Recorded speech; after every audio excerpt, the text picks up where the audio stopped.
I'm hiding behind this door because it's super hot in here. Welcome back to the channel, guys. On today's video, I'm going to share with you this awesome structure of the build for the racks, for the spray racks. So here's what I've come up with. As you can see right behind me, a door. There's a door drying right now and getting ready to be shipped out to the client. So here's a problem. When we need to spray some waterborne coatings or to have a really quick turnaround, even with the solvent-based coatings, we need to have both sides of the door painted. And here's what I've come up with. Let me flip the camera and show you what it is. Basically, I call these bulls. These are bulls because they look like bulls. Look at this, right? And these are runners. These guys run back and forth. We sand doors on it and we spray doors on it. As you can see, there's a bunch of paint almost peeling, and I can actually lift the door with my only one hand because I'm filming with the other hand. And you can see there's wheels on it, and you can see how easy it is to manipulate, to flip the door around and have both sides painted at the same time. Not only that, we also have this infrared catalytic panels, which will speed up the process of drying and curing quite a bit, but that's a topic for another video. On this one, I just wanted to share with you guys how to build it, how to get it for, cheap. These are basically one sheet of MDF, and then there is another sheet of MDF, which is like $100 and $100, not even if you have some sort of a discount. And then you don't really have to make these grooves, but that was for additional stability. And these are pretty old, and one of my guys actually used regular hammer, not a rubber one, not a rubber mallet, so it got damaged a bit. But even if it does get destroyed, who cares, right? It's cheap. We can replace those bars easily because it's so cheap and really easy to cut. This unit was cut out with a CNC machine. You don't really have to cut it on the CNC machine. You can cut it all by hand with the jigsaw or whatever, skill saw, whatever you have.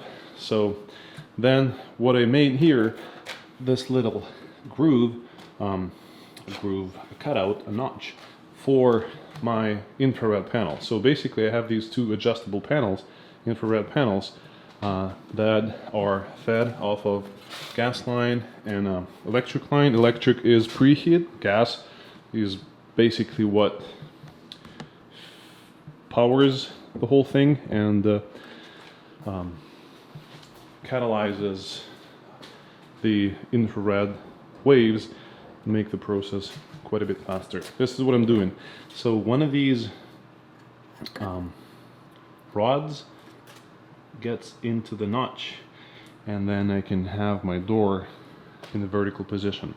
Now, I also have one more setup that looks very similar to this, but it does have a bunch of those cutouts for slots, I should probably say, for the doors, so we can stack them if we have a bunch of them. I used to spray a lot of man doors, but not anymore. We spray cabinets for the most part, and this is money. Not only it doesn't cost that much, I can also make it myself, make it right here in the shop, and not be dependent on anybody, not wait for shipping and stuff like that. I can modify it the way I want. I can fix things. Let me show you this one. Broke not long ago. Actually, one of my guys broke this thing. I put a little brace to reinforce it. Another one on the other side. That's it. It's done. This whole thing didn't cost me much. I would probably say $250 American dollars altogether with these guys. These are actually nice. They're on some sort of a ball bearings or something, so it's really soft. But they weren't that expensive either. And there we go. This is a metal tubing, really simple, really quick. Drill the hole for the screw so I can attach it to the door. And then I have, what do I have there? I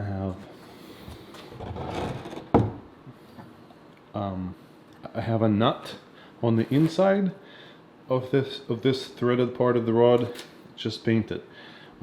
It used to be, you know, you can see it's all threaded. It used to be just, you know, a clean, nice chunk of threaded rod, and I put a nut inside of this tubing, and then I kind of like put on that nut on the inside.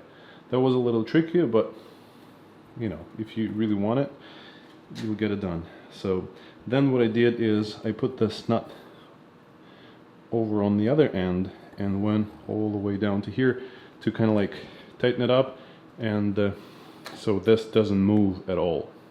Right, this is solid. Same thing on here. Now we have a nice solid bracket.